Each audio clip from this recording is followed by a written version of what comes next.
Dear student, आज हम आपको सोशियोलॉजी पढ़ाएंगे।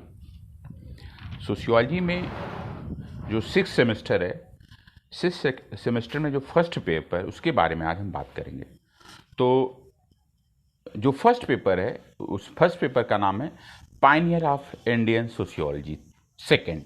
Pioneer of Indian sociology second ये 6 सेमेस्टर में है, और जो आपके 5th सेमेस्टर में था Pioneer of Indian sociology first.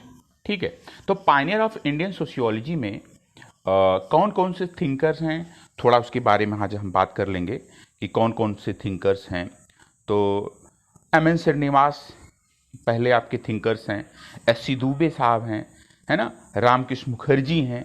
ये सारे थिंकर्स हैं जो आपको एक एक करके पढ़ने हैं। ठीक है, तो आज हम बात करेंगे एम एन श्रीनिवास पर। एम एन श्रीनिवास ने बहुत सारी थियरियाँ दी हैं, उनके बारे में हम बात करेंगे। ठीक है, तो एम एन श्रीनिवास ने जो थियरी दी है उसमें जो आपके सिलेबस में है यूनिट फर्स्ट में, वो है वेस्टर्नाइजेशन, संस्कृताइजेशन, सेकुलराइजेशन और dominant caste.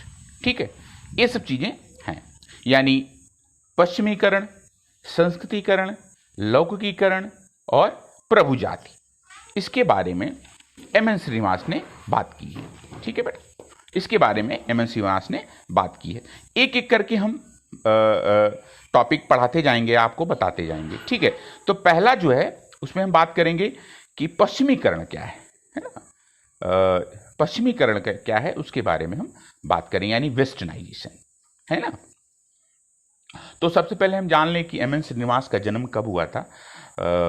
M N Srinivas का जन्म 1916 में 1916 में हुआ था और डेथ हुई थी 1999 में। ठीक है, इस समय उनकी डेथ हो गई थी।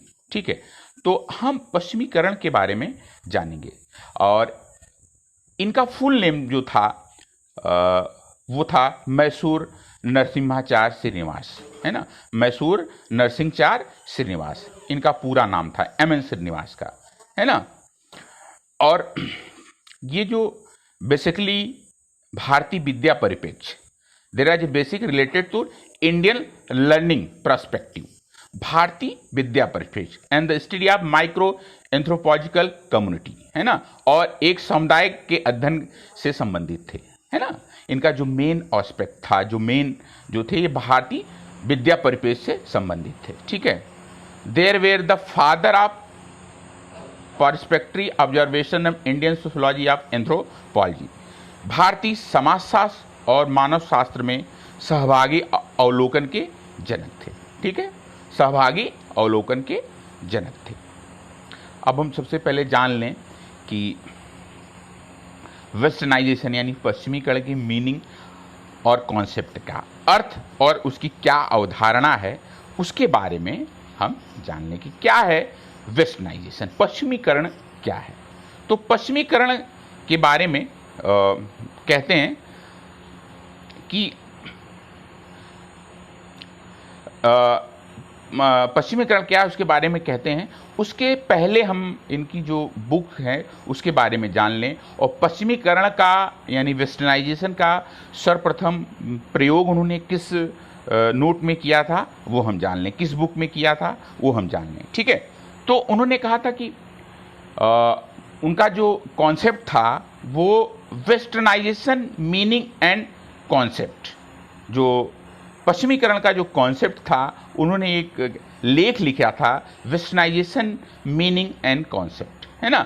तो इसमें उन्होंने सर्वप्रथम फर्स्ट टाइम पश्चिमीकरण से जो पश्चिमीकरण का कॉन्सेप्ट है उसमें इन्होंने दिया। इसके बाद religion and society among Coorg of south India में पश्चिमीकरण के बारे में उन्होंने बताया।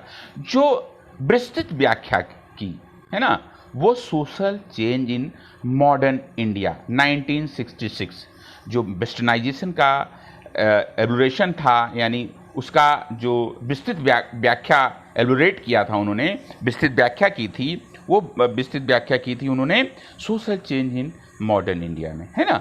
तो पहले तो जो फर्स्ट, अगर ये ऐसे पूछता है एग्जाम में कि पहली बार उन्होंने इसको वेस्टर्नाइजेशन को यानी पश्चिमीकरण को किस में दिया, तो आप वेस्टर्नाइजेशन मीनिंग एंड कॉन्सेप्ट क्या का जो अर्थ है वो पहली बार note on Sanskritization and westernization में उन्होंने दिया। ठीक है, इसके बाद जो विस्तृत व्याख्या की social change in modern India 1966 में की। ठीक है, अब पश्चिमीकरण का जो अर्थ है वो क्या है उसके बारे में एमएन श्रीनिवास कहते हैं, westernization is a process of change that arose a result explores व western culture in various aspect of Indian life society and culture, जैसे ड्रेस, फूड, ड्रेस, है ना, एक्सेट्रा, है ना।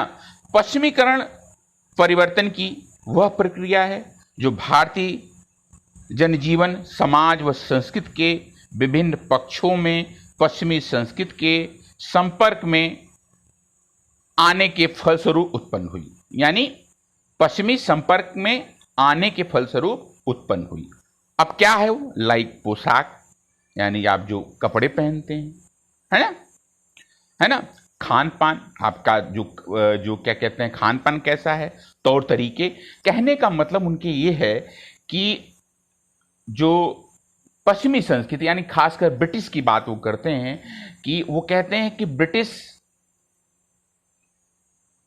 के जो उनके खान पान थे, जो उनका क्या कहते हैं रहने का तरीका था, हाव भाव था, उसका प्रभाव इंडियन कल्चर पे, इंडियन लोगों पर पड़ा। ये कहते हैं एमएन श्रीनिवास। ठीक है, एमएन श्रीनिवास ये कहते हैं। ठीक है, उनकी एक डेफिनेशन है एमएन श्रीनिवास की, अगर उसको हम ठीक प्रकार समझ लें तो भली प्रकार हम समझ पाएंगे वेस्टर्नाइजेशन कैसा है, क्या है। MN Srinivas gave the definition westernization saying the term westernization is used for the change that has arise in Indian society and culture as a result of 150 years. मतलब कहने का तात्पर्य उनके है कि पश्चिमीकरण शब्द विशिष्ट राज्य के 150 यानी ब्रिटिश राज्य के 150 वर्ष के शासन के परिणाम स्वरूप भारतीय समाज और संस्कृति में उत्पन्न हुए परिवर्तन के लिए प्रयोग किया गया। मतलब 150 year of rule British and the term has a occurrent in different level like technology, institute, ideology, value, इटी, एक्सेट्रा, है ना। कहने का मतलब किया गया, और यह शब्द विभिन्न स्तरों पे जैसे प्रौद्योगिकी, संस्थाओं, विचारधारा का परिणाम है। वेस्टर्नाइजेशन ये उनकी डेफिनेशन है कि ब्रिटिश 150 साल जो ब्रिटिशर्स हमारे ऊपर जो राज किए, यानी 1947 तक जब, और 1857 से लेके 1800 लेके 1947 तक जो ब्रिटिशर्स हमारे ऊपर राज किए, और उनके आने से जो भी हमारी ट्रेडिशनल कल्चर, जो भी हम परंपरागत कल्चर है, जो परंपरागत संस्कृति है, उसमें जो प्रभाव पड़ा उसको ही एमएन श्रीनिवास वेस्टर्नाइजेशन कहते हैं, है ना। ठीक है, तो अब इसको एक एक करके हम जानेंगे, पॉइंट वाइज हम एक करके जानेंगे।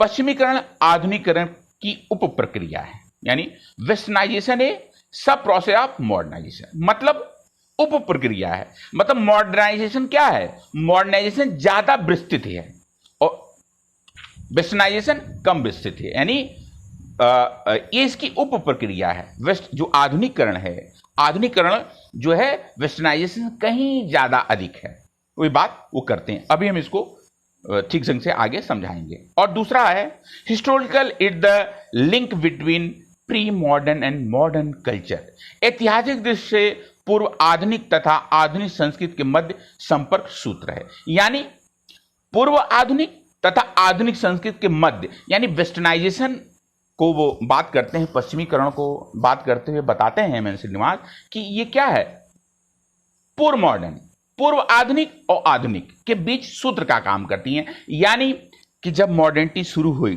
ट्रेडिशन से, भारतीय परंपरागत संस्कृति से जब मॉडर्न शुरू हुआ, और इसके बाद जो आधुनिक समय का जो मॉडर्निटी है, जिसको पोस्ट मॉडर्निटी कहते हैं, उसके बीच इसने क्या किया, वेस्टर्नाइजेशन ने क्या किया, सेतु का काम किया। वेस्टर्नाइजेशन ने क्या किया, सेतु का काम किया। ठीक है, अगले पॉइंट पे अगले पॉइंट में एम.एन. श्रीनिवास जो बात करते हैं वो कहते हैं modernization content value like freedom, quality, है ना, डेमोक्रेसी, सेकुलरिज्म, रेशनैलिटी।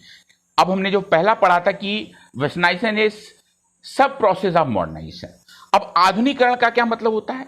आधुनिकरण वेस्टर्नाइजेशन में एक है केवल ब्रिटिश का जो प्रभाव था वो हमारे भारतीय संस्कृति पे पड़ा, और मॉडर्नाइजेशन में चूंकि मॉडर्नाइजेशन सब जो पश्चिमीकरण है वो क्या है, वो आधुनिकरण का सब प्रोसेस है। तो इसमें क्या है? स्वतंत्रता, समानता, लोकतंत्र, धर्म निरपेक्षता, तार्किक जैसे मूल्य समाहित हैं। किसमें? मॉडर्नाइजेशन। यानी ये ज्यादा विस्तृत है। किससे? वेस्टर्नाइजेशन से, है ना।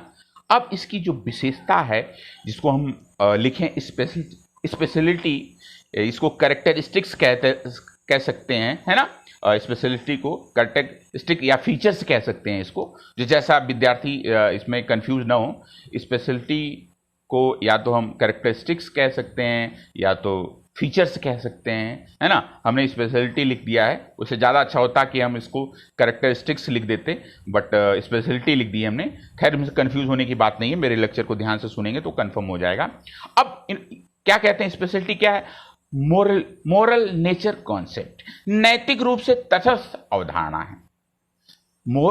मोरली नेचुरल कॉन्सेप्ट है, मतलब नैतिक रूप से तटस्थ अवधारणा। इसका मतलब ये कहना चाहते हैं एम.एन. श्रीनिवास कि जो वेस्टर्न कल्चर है वो ये नहीं कहता कि आप मेरे कल्चर को क्या करिए, एडॉप्ट करिए, आप स्वयं उससे प्रभावित, यानी तटस्थ अवधारणा है। आप क्या है, आप स्वयं उससे प्रभावित हो गए। वो ये नहीं कहता कि आप जो है इससे प्रभावित हो, अरे मतलब आप इसको जबरदस्ती फॉलो करें, है ना। अब दूसरा क्या है? ये ब्रॉट बाय द ब्रिटिश, अंग्रेजों द्वारा लाई गई।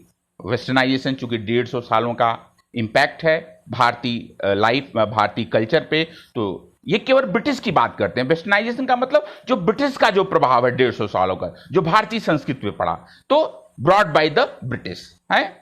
और अगला है कॉन्शियस एंड अनकॉन्शियस प्रोसेस, यानी चेतन और अचेतन प्रक्रिया।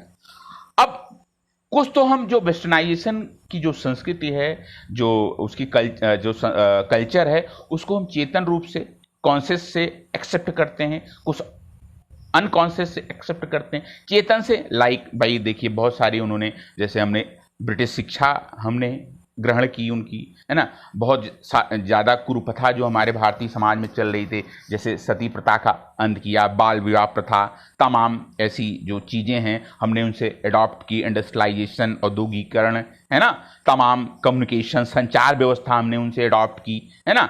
तो एक कॉन्शियस था। अनकॉन्शियस में क्या है? अनकॉन्शियस में जैसे हम संगीत बज रहा है और हम संगीत को सुन के डांस करने लगते हैं, नाचने लगते हैं, तो ये हमारा ये नहीं भाई ब्रिटिश का है तभी हमने इसको क्या किया, एडॉप्ट किया, नहीं, ऐसा नहीं। हम संगीत सुनते हैं और थिरकने लगते हैं, है ना।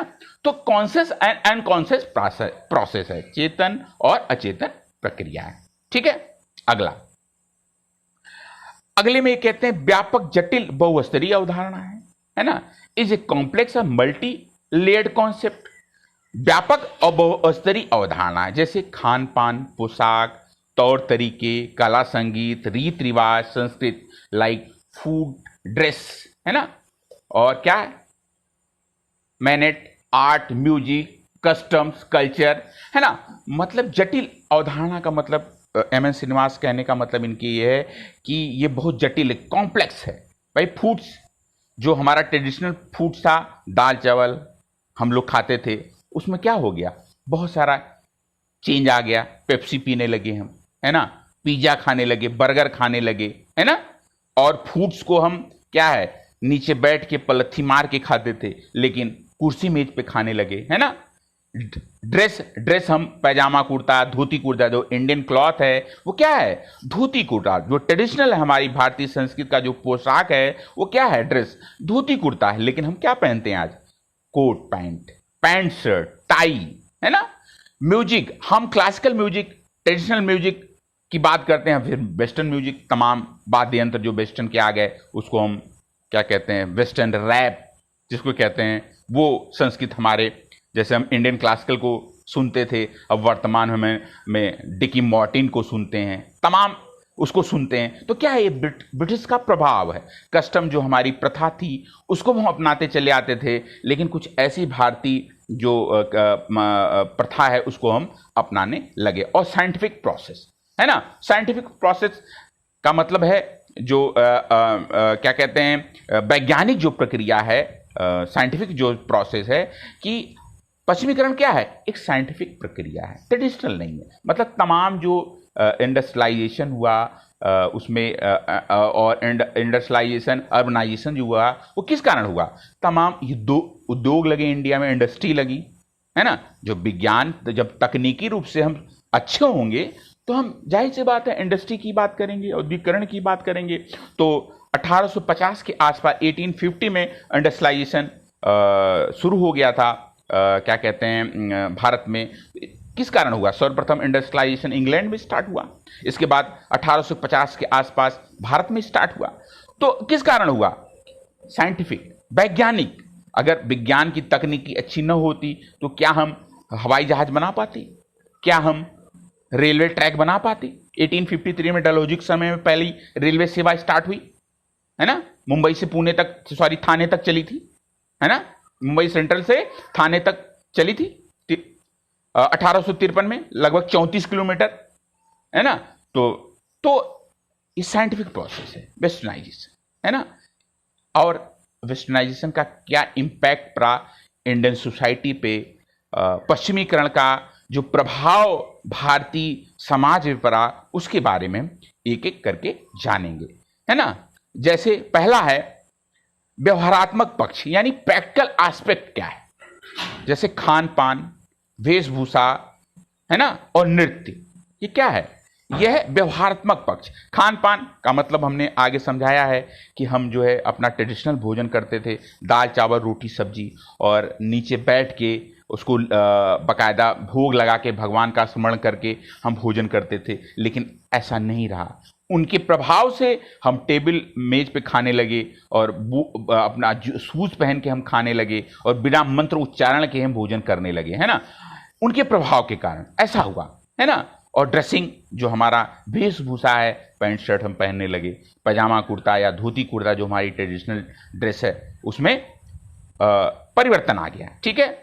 म्यूजिक, जो क्लासिकल म्यूजिक सुनते थे उसमें भी परिवर्तन आ गया। अब क्या जेनेटिक्स एस्पेक्ट क्या है ना, यानी ज्ञानात्मक पक्ष क्या है। ज्ञानात्मक में लिटरेचर, फिलॉसफी, साइंस, टेक्नोलॉजी, साहित्य, दर्शन, विज्ञान और तकनीकी में परिवर्तन आया, है ना। लिटरेचर में का मतलब ये हो गया जो हम भारतीय संस्कृत परंपरा से हम हट के जो क्या है इंग्लिश जो लिटरेचर को पढ़ने लगे, और जो भारतीय दर्शन था उसमें पाश्चात्य दर्शन आ गया। हम भारतीय दर्शन में जैसे चाणक्य थे उसके स्थान पे और तमाम जो लोग हैं जो वेस्टर्न फिलोसफर हैं, जैसे लाइक रूसो, क्या कहते हैं, प्लेटो, हैं, इत्यादि को हम पढ़ने लगे।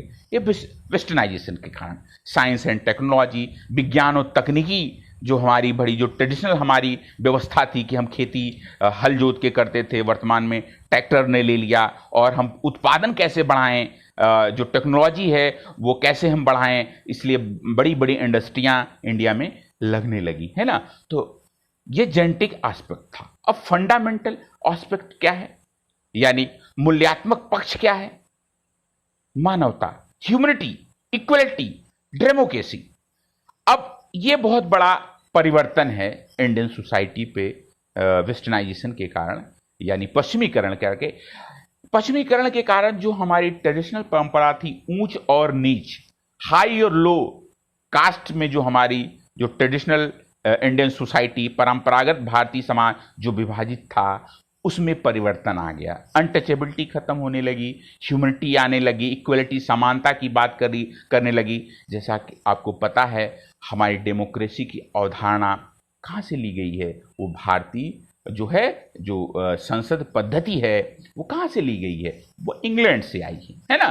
तो लोकतंत्र की बात कि सबका कल्याण हो, जो भी भारत में जो सिटीजन हैं, जो नागरिक हैं, उन सबका क्या हो, कल्याण हो, इसकी बात करता है वेस्टर्नाइजेशन। तो ये तीन एस्पेक्ट थे जो वेस्टर्नाइजेशन को, पश्चिमीकरण को पूरी तरह से बताते हैं कि इंडियन सोसाइटी पे इसका क्या क्या प्रभाव पड़ा। ठीक है बेटा, तो ये है पश्चिमीकरण। जैसा कि मैं समझता हूं कि इतने एक्सप्लेनेशन से जो हमने व्याख्या की है उससे सबको समझ में आ जाएगा। ठीक है, और बाकी नहीं समझ में आता है तो फिर हमें आप क्या कहते हैं, बार बार वीडियो को आप देख लेंगे तो समझ में आ जाएगा। कोई दिक्कत होगी तो हमें आप फोन कर सकते हैं, बात कर सकते हैं ना। तो ये है वेस्टर्नाइजेशन। पश्चिमीकरण का मतलब मेन रूप से ये कहते हैं एम.एन. श्रीनिवास साहब कि 150 सालों का 150 इयर्स का जो ब्रिटिश इंपैक्ट है, जो ब्रिटिश प्रभाव है, वो जो भारतीय संस्कृति पे पड़ा, वो चाहे वो सोशल हो, चाहे कल्चरल हो या पॉलिटिकल हो, है ना, वो भी जो भी भारतीय संस्कृति पे पड़ा उससे हम प्रभावित हुए। हमारी ट्रेडिशनल परंपरा, ट्रेडिशनल जो कल्चर उससे प्रभावित हुआ, इंपैक्ट हुआ, वही वेस्टर्नाइजेशन। इसमें मेन जोड़ेंगे 150 सालों का। क्या 150 साल? ब्रिटिश इंपैक्ट, न कि अदर कंट्री का कोई वेस्टर्नाइजेशन।